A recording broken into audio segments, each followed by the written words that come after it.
दोस्तों good evening जोहार आप सभी को। मैं माला कुमारी आप सभी को अपने इस यूट्यूब चैनल में स्वागत करती हूं। दोस्तों आज की क्लास में हम लोग पूर्व मध्यकालीन इतिहास झारखंड का पढ़ेंगे। दोस्तों पिछले क्लास में हम लोग झारखंड के प्राचीन इतिहास को पढ़ा था और उससे जुड़े कुछ ऑब्जेक्टिव प्रश्न को भी हम लोगों ने देखा था।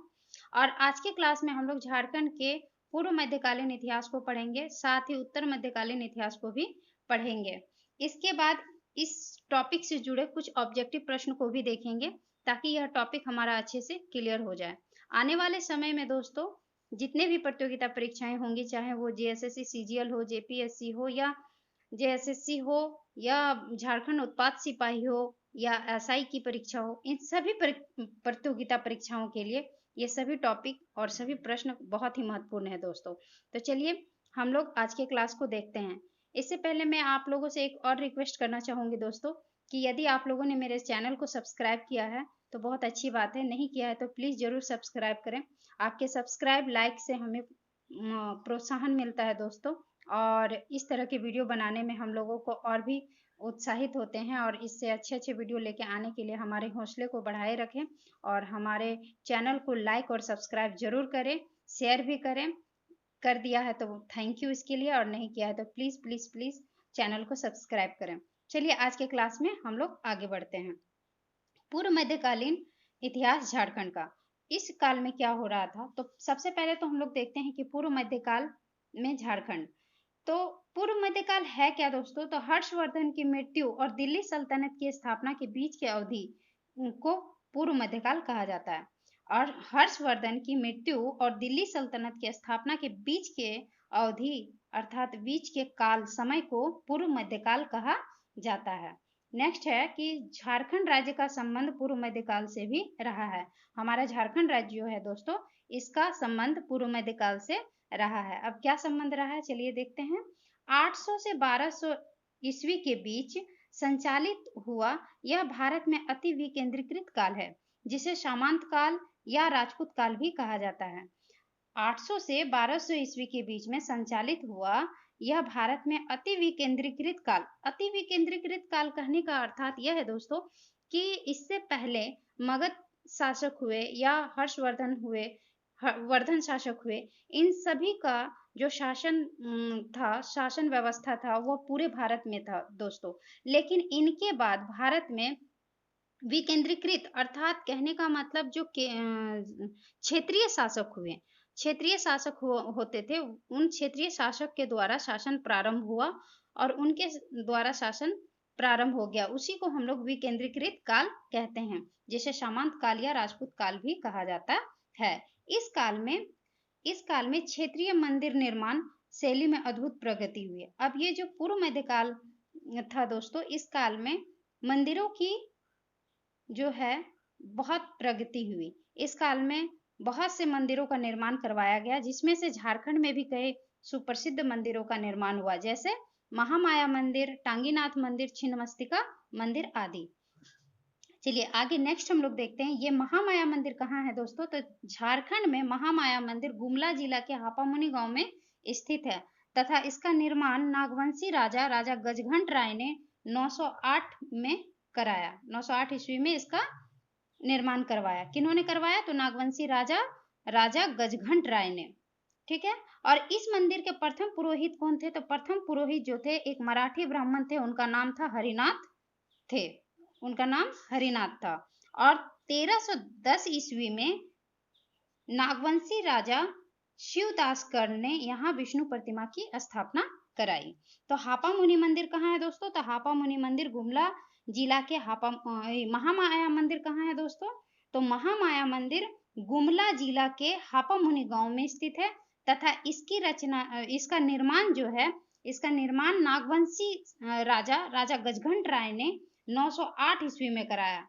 साथ ही इस मंदिर के जो प्रथम पुरोहित थे वह एक मराठा ब्राह्मण थे और उनका नाम हरिनाथ था। और 1310 ईस्वी में जो नागवंशी राजा हुए शिवदासकर, उनके द्वारा विष्णु प्रतिमा की स्थापना महामाया मंदिर में कराई गई। नेक्स्ट है कि चैतन्य महाप्रभु भी कुछ दिनों के लिए इस स्थान पर ठहरे थे। जो हमारे चैतन्य महाप्रभु थे वह भी यहाँ कुछ दिनों तक इस स्थान पर ठहरे थे। दूसरा हम लोग देखते हैं टांगीनाथ मंदिर। अब टांगीनाथ मंदिर झारखंड में कहाँ है दोस्तों? तो टांगीनाथ मंदिर जो है यह भी गुमला जिला में स्थित है तथा परशुराम वैष्णव धर्म के भगवान परशुराम के तपोभूमि के रूप में प्रसिद्ध है यह स्थान, टांगीनाथ मंदिर। चलिए नेक्स्ट हम लोग देखते हैं तीसरा हमारा छिन्नमस्तिका मंदिर। अब ये छिन्नमस्तिका मंदिर कहाँ है दोस्तों? तो छिन्नमस्तिका मंदिर रामगढ़ के रजरप्पा में स्थित है, रामगढ़ जिला के रजरप्पा में स्थित है और यह एक शक्तिपीठ है जिसे यहाँ पे बोध होगा दोस्तों, जिसे बोध ब्रिजयोगिनी का हिंदू प्रतिरूप माना जाता है। अब देखते हैं कुछ इंपॉर्टेंट फैक्ट और हैं। इटखोरी से बंगाल के पाल वंशी राजा महेंद्र पाल के शिलालेख मिले हैं। इटखोरी से क्या मिला है दोस्तों? तो इटखोरी से बंगाल के जो पाल वंशी राजा महेंद्र पाल थे उनके शिलालेख मिले हैं। और यह इटखोरी कहाँ है दोस्तों? तो यह इटखोरी हजारीबाग में है। इटखोरी कहाँ पर है? तो हाँ, इटखोरी हजारीबाग में है। और वही हजारीबाग के इटखोरी से बंगाल के जो पालवंशी राजा थे महेंद्र पाल, उनके शिलालेख मिले हैं। इसी आधार पर कुछ विचारकों का मानना है, कुछ इतिहासकारों का मानना है कि इटखोरी में मां भद्रकाली की मूर्ति का निर्माण जो है वो पाल राजाओं अर्थात पाल शासकों के काल में हुआ है। अब नेक्स्ट जो पॉइंट है, 13वीं सदी में उड़ीसा के राजा नरसिंह देव द्वितीय, उड़ीसा के राजा, कहाँ के राजा? उड़ीसा के राजा नरसिंह देव द्वितीय ने खुद को झारखंड का राजा घोषित किया था। जो उड़ीसा के राजा थे नरसिंह देव द्वितीय, उन्होंने क्या किया था? झारखंड का राजा खुद को घोषित किया था और उन्हीं के द्वारा जारी किए गए एक ताम्रपत्र में पहली बार झारखंड शब्द का उल्लेख हुआ था। यह क्वेश्चन कई एग्जाम में पूछे गए हैं दोस्तों कि झारखंड शब्द का सर्वप्रथम किस ताम्रपत्र में उल्लेख किया गया है? तो नरसिंह देव द्वितीय के द्वारा जो जारी किया गया था ताम्रपत्र, उसी में सर्वप्रथम झारखंड का उल्लेख प्राप्त होता है, मिलता है। चलिए नेक्स्ट पॉइंट हम लोग देखते हैं कि पूर्व मध्यकाल के संस्कृत साहित्य में, अब जो पूर्व मध्यकाल के संस्कृत साहित्य है उसमें झारखंड को क्या कहा गया है? तो झारखंड को कलिंग देश कहकर संबोधित किया गया है। चलिए नेक्स्ट आगे हम लोग देखते हैं उत्तर मध्यकाल में झारखंड का इतिहास। अब झारखंड का इतिहास जो उत्तर मध्यकाल है उस समय में झारखंड का क्या इतिहास रहा? तो सबसे पहले दिल्ली सल्तनत और झारखंड दिल्ली सल्तनत के समय झारखंड का क्या था? तो बख्तियार खिलजी, उनके टाइम में क्या हुआ था कि 13वीं शताब्दी में बख्तियार खिलजी ने झारखंड होकर नदिया पर आक्रमण किया था। जैसे बख्तियार खिलजी ने बंगाल के नदिया में आक्रमण किया था, वह किस रास्ते से होकर गए थे? तो झारखंड के रास्ते होकर नदिया पर आक्रमण किया था। दास वंश या गुलाम वंश, जिसे हम लोग गुलाम वंश भी कहते हैं, दास वंश या गुलाम वंश के इल्तुतमिश और बलवंत के समय झारखंड इनके प्रभाव से मुक्त था। अब जो दास वंश के समय जो इल्तुतमिश थे और बलवंत थे, इनके समय में झारखंड इनके प्रभाव से मुक्त था, क्योंकि उस समय नागवंशी राजा हरिकर्ण जो थे, उस समय नागवंशी राजा कौन थे? तो नागवंशी राजा हरिकर्ण थे। यह क्वेश्चन इस टाइप से भी पूछा जा सकता है दोस्तों कि दिल्ली सल्तनत के इल्तुतमिश एवं बलवंत के समकालीन नागवंशी राजा कौन थे? तो नागवंशी राजा हरिकर्ण थे और वह बहुत ही प्रभावशाली और शक्तिशाली थे, जिस कारण इल्तुतमिश और बलवंत का प्रभाव झारखंड में देखने को नहीं मिलता है उस काल में। चलिए नेक्स्ट हम लोग देखते हैं अलाउद्दीन खिलजी। अब अलाउद्दीन खिलजी के काल में उनके सेनापति छज्जू मलिक थे। अलाउद्दीन खिलजी के सेनापति छज्जू मलिक ने छोटा नागपुर पर आक्रमण कर नागवंशी राजा वेणुकर्ण को हराया।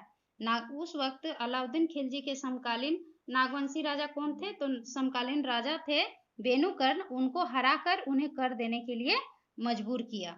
ठीक है, अब नेक्स्ट देखते हैं मोहम्मद बिन तुगलक। मोहम्मद बिन तुगलक के समय जो सेनापति थे उनके, वो थे मलिक बया और संथाली स्रोतों के अनुसार इब्राहिम अली को माना जाता है, ने हजारीबाग के क्षेत्र चाय चंपा को जीता।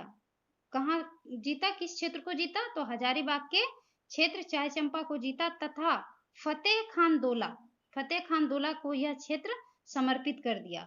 और इस आक्रमण के समय जनरा नामक संथाल राजा जनरा, किस नामक, जनरा नामक संथाल राजा चार किले में रहता था। कौन सा संथाल, संथाल राजा का नाम क्या था, तो जनरा संथाल राजा थे और वह कहाँ रहते थे, तो चार किला में रहते थे। जबकि इस अभियान के समय जो नागवंशी राजा थे वह हरिकर्ण थे। इस समय नागवंशी राजा कौन थे, तो हरिकर्ण थे। नेक्स्ट पॉइंट हम लोग देखते हैं फिरोज शाह तुगलक के समय। अब फिरोज शाह तुगलक के समय क्या हुआ, फिरोज शाह तुगलक ने हजारीबाग पर आक्रमण कर दिया था। उन्होंने आक्रमण किया हजारीबाग पर और हजारीबाग के सतगावा क्षेत्र में एक बड़े इलाके पर विजय प्राप्त की।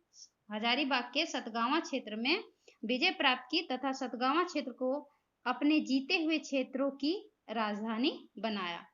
हजारीबाग के किस स्थान को फिरोज शाह तुगलक ने अपनी राजधानी बनाई, तो सतगावा को अपनी राजधानी बनाई। चलिए नेक्स्ट हम लोग देखते हैं लोदी वंश और सैयद वंश। अब लोदी वंश और सैयद वंश में क्या हो रहा था, तो सैयद और लोदी काल में झारखंड सल्तनत सत्ता के प्रभाव से मुक्त था और यहाँ के नागवंशी राजा जो थे वो प्रतापकर्ण, छत्रकर्ण, विराटकर्ण स्वतंत्र अवस्था में थे। ठीक है, परंतु लोदी काल में ही उड़ीसा के दिल्ली सल्तनत के जो लोदी वंश और सैयद वंश हुए, उन्होंने तो झारखंड को उनके सत्ता से झारखंड मुक्त था, लेकिन झारखंड में उसी समय आपके जो उड़ीसा के राजा गजपति राजा कपिलेंद्र ने झारखंड पर आक्रमण कर दिया। किन्होंने आक्रमण कर दिया, तो उड़ीसा के गजपति राजा कपिलेंद्र ने झारखंड पर आक्रमण कर दिया और संथाल परगना एवं छोटा नागपुर के बड़े हिस्से पर अपना अधीन कर लिया। ठीक है, किस काल में किया था, इसी को याद रखना है। तो लोदी वंश और सैयद वंश में के काल में, वहां से तो दिल्ली सल्तनत से तो झारखंड प्रभाव मुक्त था वहां के सत्ता से, लेकिन उसी काल में उड़ीसा के जो राजा गजपति राय कपिलेंद्र थे उन्होंने झारखंड में आक्रमण किया और आक्रमण कर अपना संथाल परगना और छोटा नागपुर के बड़े हिस्से को अपने अधीन कर लिया। नेक्स्ट पॉइंट हम लोग देखते हैं, इसी काल में दक्कन भारत के खान देश के राजा इब्राहिम खान द्वितीय ने झारखंड के खिलाफ सैन्य अभियान किया। इस कारण इसे झारखंडी सुल्तान के नाम से प्रसिद्धि मिली। यह क्वेश्चन कई बार पूछे गए हैं दोस्तों कि झारखंडी सुल्तान के नाम से किन्हें प्रसिद्धि मिली है, तो झारखंडी सुल्तान के नाम से खान देश के राजा इब्राहिम खान द्वितीय को प्रसिद्धि मिली है। नेक्स्ट पॉइंट है, सल्तनत काल में ही भक्ति आंदोलन के सुप्रसिद्ध संत चैतन्य महाप्रभु ने भी वृंदावन मथुरा जाने के क्रम में झारखंड का दौरा किया। वे पंच परगना क्षेत्र में रुके और कई ठाकुरबाड़ी केंद्रों वैष्णव धर्म की स्थापना की, जिसका वर्णन चैतन्य चित्रामृत नामक पुस्तक में मिलता है। इसका वर्णन किसमें मिलता है दोस्तों, तो इसका वर्णन चैतन्य चित्रामृत नामक पुस्तक में मिलता है। चैतन्य महाप्रभु की यात्रा काल जो है वह 1485 निश्चित होता है, अर्थात इनके समकालीन नागवंशी राजा कौन थे, तो इनके समकालीन नागवंशी राजा चच्छा कर्ण थे, जिन्होंने 1469 से लेकर 96 ईस्वी तक शासन किया। नेक्स्ट हम लोग देखते हैं मुगल काल और झारखंड का इतिहास। अब मुगल काल में झारखंड का क्या इतिहास था, चलिए आइए हम लोग देखते हैं। बाबर मुगल वंश का संस्थापक था। मुगल वंश का संस्थापक कौन है, तो मुगल वंश के संस्थापक बाबर थे। संपूर्ण मुगल काल में झारखंड को खुखरा प्रदेश कहा जाता था। जो मुगल काल था दोस्तों, उस काल में झारखंड को खुखरा प्रदेश के नाम से जाना जाता था। मुगलों के समकालीन झारखंड के दो स्थानीय शक्तियां सक्रिय थी। अब मुगलों के समय झारखंड में दो स्थानीय शक्तियां सक्रिय थी और वह कौन थी, तो पलामू में चेरो वंश थी और छोटा नागपुर में नागवंश थे। बाबर और हुमायूं के समय यह दोनों ही वंश अपने स्वतंत्र अवस्था में रही। बाबर और हुमायूं के टाइम में ये जो चेरो वंश थे और नागवंश थे, ये दोनों ही वंश स्वतंत्र अवस्था में थे, परंतु जब शेरशाह सूरवंश के शासक बनने के पश्चात झारखंड क्षेत्रों में मुगलों का आक्रमण प्रारंभ हो गया। इनके शिकार ये दोनों शक्तियां समय समय पर होती रही। कौन कौन, तो चेरो वंश और नागवंश। चलिए नेक्स्ट हम लोग देखते हैं अब शेर शाह सूरी के बारे में। शेर शाह सूरी के सेनापति ख्वास खां थे। शेर शाह के सेनापति ख्वास खां ने पलामू के चेर राजा महाराज चेरो को पराजित किया। उसके जो शेर शाह के सेनापति थे ख्वास खां, उन्होंने पलामू के चेर राजा महाराज चेरो को पराजित किया तथा प्रसिद्ध सफेद हाथी श्याम सुंदर अपने साथ ले गया। जो वहाँ उस समय एक हाथी, सफेद हाथी था श्याम सुंदर, जो बहुत ही प्रसिद्ध था, उसे ख्वास खां ने अपने साथ महाराज चेरो को पराजित करके ले गया। इस अभियान में दरिया खां ने ख्वास खां की मदद की। अब ये जो अभियान हुआ था दोस्तों, इसमें दरिया खां ने ख्वास खां की मदद की। माना जाता है कि शेर शाह अपने सैनिकों के प्रशिक्षण के लिए पलामू क्षेत्र में अक्सर सैन्य अभियान कराता था। जो हमारे शेर शाह थे, वो शेर शाह अपने सैनिकों के प्रशिक्षण के लिए पलामू क्षेत्र में अक्सर सैन्य अभियान कराता था। अब शेर शाह अपने बंगाल अभियान के लिए भी झारखंड से होकर गुजरने वाली। अब शेर शाह जब बंगाल में अभियान किए थे, तो बंगाल में अभियान के लिए उन्होंने झारखंड से होकर गुजरने वाली तेलियागढ़ मार्ग, जो राजमहल पहाड़ी के बीचों बीच है, उसका प्रयोग करता था वो। ठीक है, चलिए नेक्स्ट पॉइंट हम लोग देखते हैं।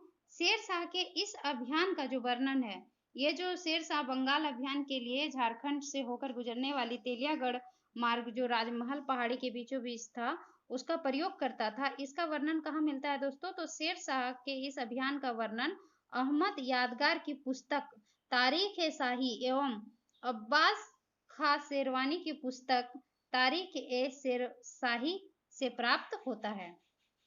चलिए नेक्स्ट हम लोग देखते हैं अकबर। अब अकबर के समय झारखंड में क्या हो रहा था? तो अकबर के 2 सेनापति ने झारखंड के विरुद्ध अभियान किया। अकबर के 2 सेनापति थे जिन्होंने झारखंड के विरुद्ध अभियान किया। 1589 में बिहार सूबेदार मानसिंह ने चेरो राजा भगवत राय को पराजित किया।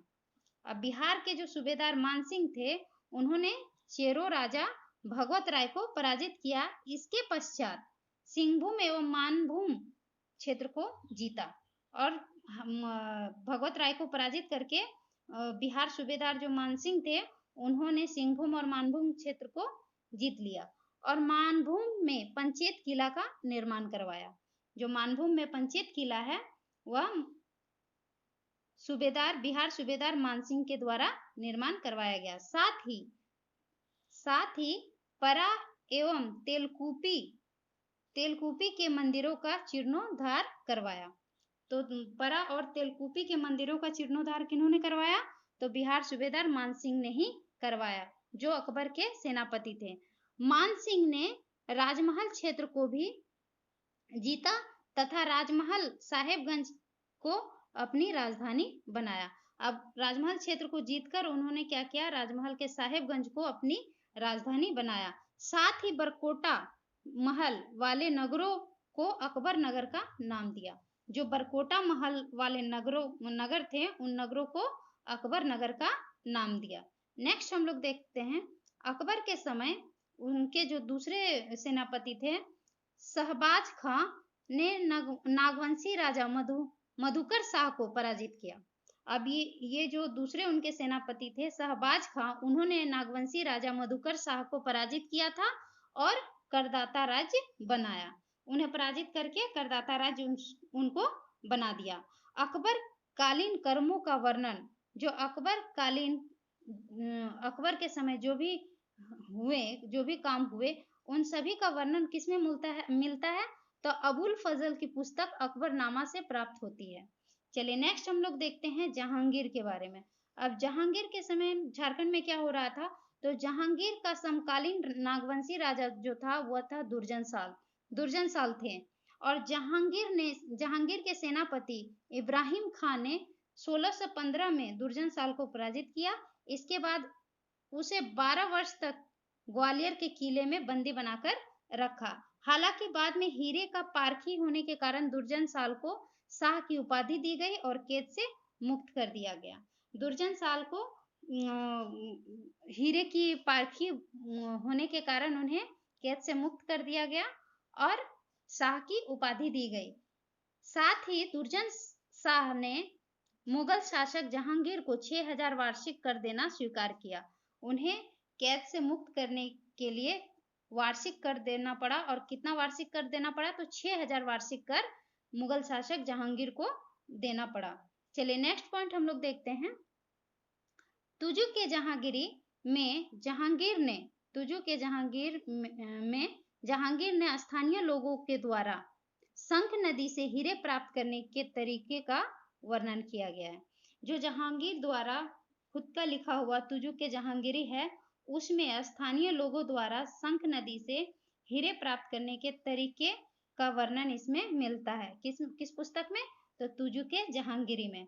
जहांगीर के शासन काल में आने वाले विदेशी यात्री, अब जहांगीर के समय जो विदेशी यात्री आए थे, वर्नियर और ट्रेवेनियर ने खुखरा प्रदेश, झारखंड, जो मुगलों के समय झारखंड को खुखरा प्रदेश कहा जाता था, खुखरा प्रदेश में मिलने वाले हीरो की चर्चा अपने यात्रा वृत्तांत में किया है। तो जो विदेशी यात्री थे वर्नियर और ट्रेवेनियर्स, वो उन्होंने भी अपने पुस्तक में अपने यात्रा वृत्तांत में खुखरा प्रदेश से मिलने वाले हीरो की चर्चा की है। चलिए नेक्स्ट पॉइंट देखते हैं। दुर्जन साल ने अनेक सुंदर भवनों का निर्माण कराया। अब दुर्जन साल ने अपने शासन काल में बहुत से भवनों का निर्माण करवाया था, जिसमें से नवरत्नगढ़ नामक महल सर्वाधिक महत्वपूर्ण भवन था। इस महल में झरोखा दर्शन की भी व्यवस्था थी। चलिए नेक्स्ट पॉइंट हम लोग देखते हैं। दुर्जन साल ने द्वेषा को अपनी राजधानी बनाया, जो कि 100 वर्षों तक नागवंशियों ने यहाँ राजधानी रहा। अब दुर्जन साल ने द्वेषा को अपनी राजधानी बनाई थी दोस्तों, और वहां नागवंशियों का शासनकाल कितना वर्ष तक रहा? तो 100 वर्षों तक नागवंशियों का यहाँ पर राजधानी रहा। द्वेषा के स्थापत्य कला पर मुगल स्थापत्य कला की झलक मिलती है। जो द्वेषा में जितने भी स्थापत्य कला थे दोस्तों, उन सभी से मुगल स्थापत्य कला की झलक देखने को मिलती है। अब नेक्स्ट पॉइंट है, पलामू के चेरवंशी शासक प्रताप राय के समय, पलामू के चेरवंशी शासक जो थे प्रताप राय के समय, पलामू का चेरो राज्य अत्यंत समृद्धशाली था। पुराना पलामू किला का निर्माण इसी काल में हुआ था। जो पुराना पलामू का किला है दोस्तों, वह इसी काल में हुआ था। अब नेक्स्ट है, जहांगीर के समकालीन चेरो राजा अनंत राय एवं सब्बल राय थे।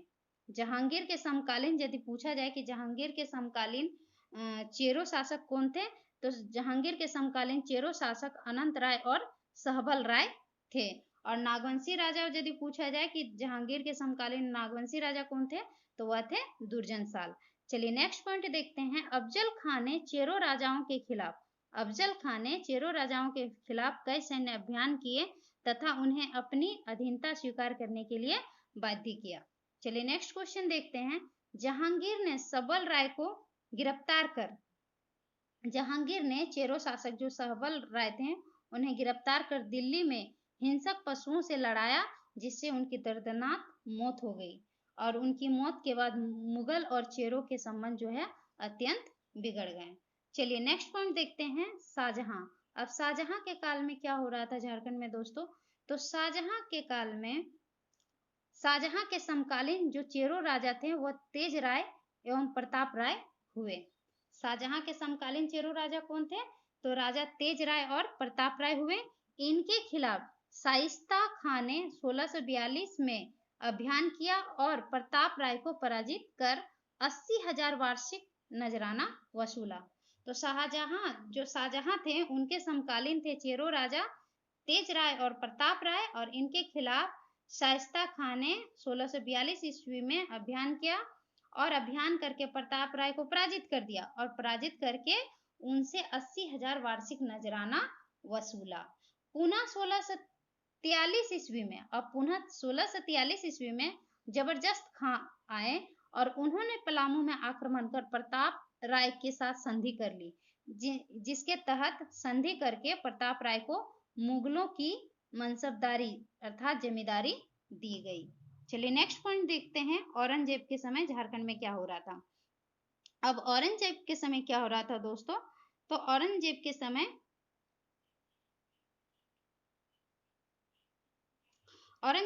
क्या हो रहा था? तो औरंगजेब के समय शासन काल में कोपरा का औरंगजेब के शासन काल में कोपरा का नागवंशी राजा रघुनाथ शाह थे। उस जो औरंगजेब के समकालीन पूछा जाए कि नागवंशी राजा कौन थे, तो वह रघुनाथ शाह थे। और रघुनाथ शाह के धर्म गुरु हरिनाथ थे।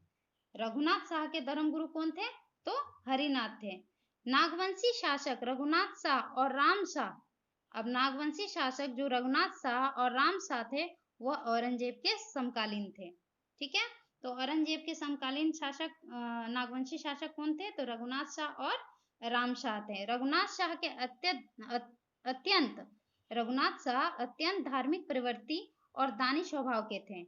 रघुनाथ शाह के रघुनाथ शाह ने ही मदन मोहन रांची का निर्माण करवाया। रांची में जो मदन मोहन मंदिर है दोस्तों, उसका निर्माण किसने करवाया? तो रांची के मदन मोहन मंदिर का निर्माण रघुनाथ शाह के द्वारा करवाया गया, जो अत्यंत धार्मिक प्रवृत्ति और दानी स्वभाव के थे। रघुनाथ शाह के शासन काल में हरि ब्रह्मचारी ने रांची के चुटिया नामक स्थान पर राम सीता मंदिर का निर्माण करवाया। अब रघुनाथ शाह के शासन काल में ही हरि ब्रह्मचारी ने रांची के चुटिया में राम सीता मंदिर का निर्माण करवाया था। चलिए नेक्स्ट पॉइंट हम लोग देखते हैं। औरंगजेब के समकालीन नागवंशी राजा रघुनाथ शाह हुए, जो अत्यंत धार्मिक और दानी स्वभाव के व्यक्ति थे, पहले भी मैंने बताया। इसके बाद राम शाह राजा बने। जब रघुनाथ शाह के बाद जो शासक बने वो कौन बने? तो राम शाह राजा बने। और इस दौरान मुगल और नागवंशी राजाओं में मधुर संबंध रहे। और इसी काल में मुगल और नागवंशी राजाओं में क्या था? संबंध बहुत ही मधुर हो गए थे, मधुर संबंध रहे थे उस समय। औरंगजेब के समय दाऊद खान ने चेरो राजा साहब राय के साथ 1660 में औरंगा का युद्ध किया। अब औरंगजेब के समय उनके सेनापति दाऊद खान ने चेरो राजा जो साहब राय थे, उनके साथ 1660 में औरंगा का युद्ध लड़ा। कौन सा युद्ध लड़ा? तो औरंगा का युद्ध लड़ा, जिसमें साहब राय की पराजय हुई, परंतु बहुत सा दबाव पड़ा। व्यापक दबाव पड़ने के बावजूद भी उन्होंने इस्लाम धर्म को ग्रहण नहीं किया। किन्होंने? साहब राय ने। यह क्वेश्चन भी पूछा जाता है दोस्तों कि औरंगा का युद्ध कब हुआ था? तो 1660 ईस्वी में औरंगा का युद्ध हुआ था। और औरंगा का युद्ध किनके बीच हुआ था? तो औरंगजेब के सेनापति दाऊद खां और चेरो शासक साहब राय के बीच हुआ था, जिसमें साहब राय की पराजय हो गई। और साहब राय के पराजय के बाद दाऊद खां ने व्यापक दबाव डाला, उसके बावजूद भी उन्होंने इस्लाम धर्म को ग्रहण नहीं किया। यहाँ तक कि जब पलामू में ही कुंडा के राजा चून राय ने औरंगजेब के दबाव में आकर इस्लाम धर्म को ग्रहण कर लिया, तो चेरो राजाओं ने उनकी हत्या कर दी। जो पलामू के कुंडा के राजा चून राय थे, उन्होंने क्या किया था? औरंगजेब के दबाव में आकर इस्लाम धर्म को ग्रहण कर लिया था, जिस कारण चेरो राजाओं ने क्या किया? चून राय की हत्या कर दी। और औरंगा के युद्ध में विजय के पश्चात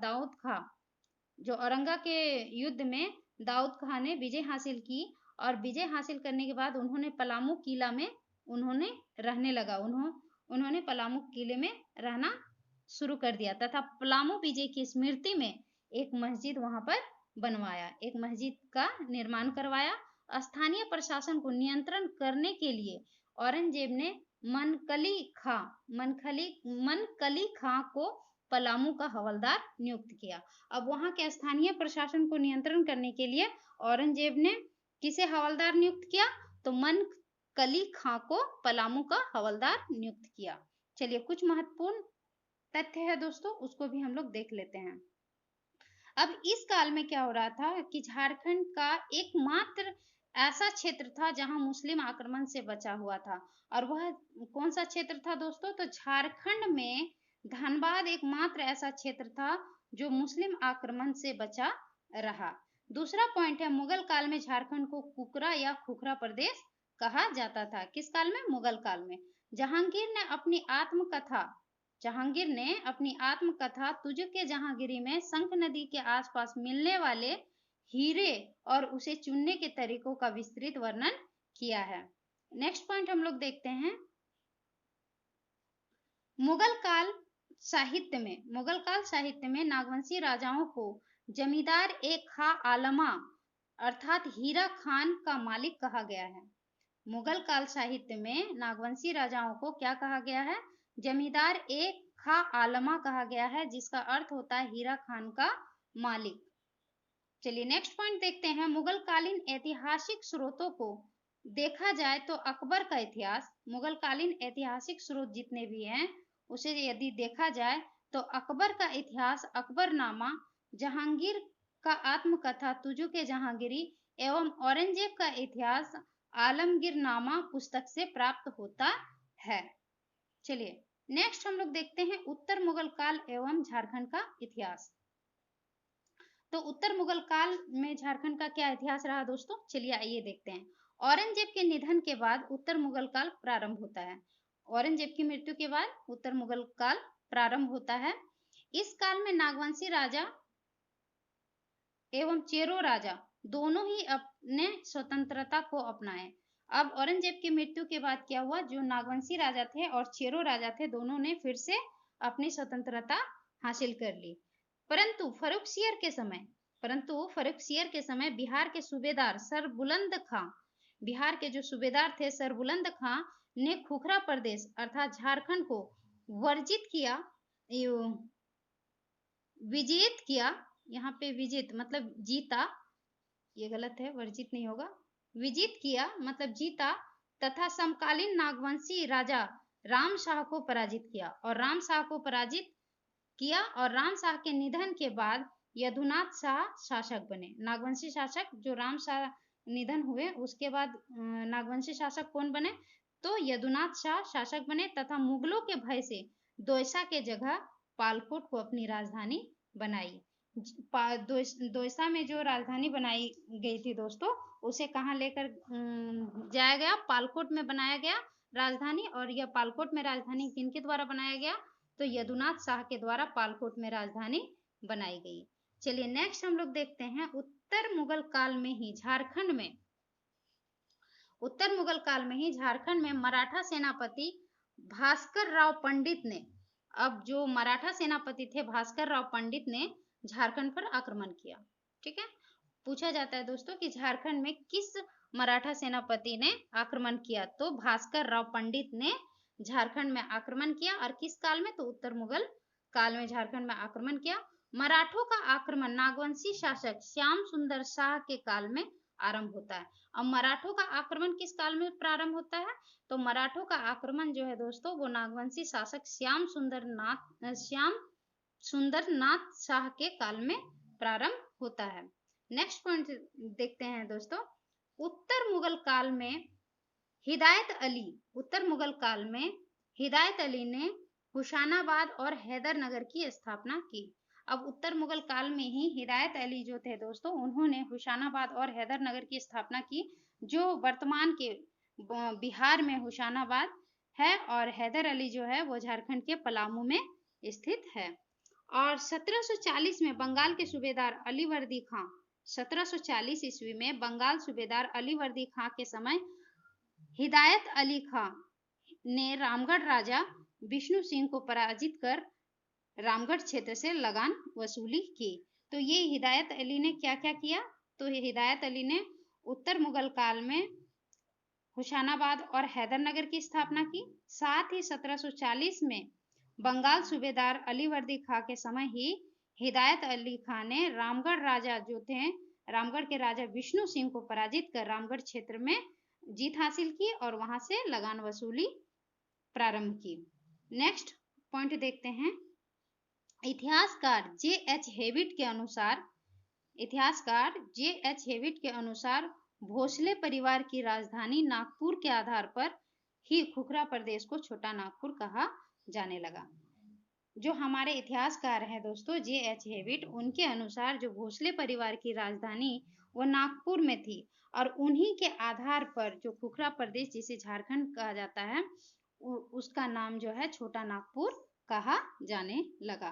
तो आज के क्लास में हम लोगों ने दोस्तों पूर्व मध्यकालीन इतिहास झारखंड का, उत्तर मध्यकालीन झारखंड के इतिहास, मुगल काल में झारखंड का इतिहास, उत्तर मुगल काल में झारखंड का इतिहास, इन सभी टॉपिकों को अच्छे से पढ़ा और समझा। उम्मीद करती हूँ कि आप लोगों का जो भी मेन पॉइंट था, जो हमेशा क्वेश्चंस एग्जाम्स में जो पॉइंट और फैक्ट से पूछे जाते हैं, उन सभी पॉइंट और फैक्ट को मैंने आज रखा। और नेक्स्ट वीडियो में जो लेके आऊँगी, इससे जुड़े ऑब्जेक्टिव प्रश्न को लेके आऊँगी ताकि आप लोग का यह टॉपिक क्लियर हो जाए दोस्तों। तो आज के लिए इतना ही, धन्यवाद।